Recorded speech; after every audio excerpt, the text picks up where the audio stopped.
తిరుమల తిరుపతి దేవస్థానం కీలక నిర్ణయం తీసుకుంది.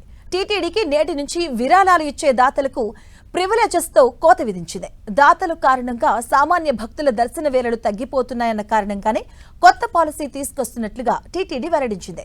టీటీడీ ట్రస్ట్ కు ఇప్పటి వరకు ₹1,00,000 మొదలుకొని కోట్లాది రూపాయలు విరాళాలు ఇచ్చిన దాతలు మొత్తం 1.90 లక్షల మంది ఉన్నారు.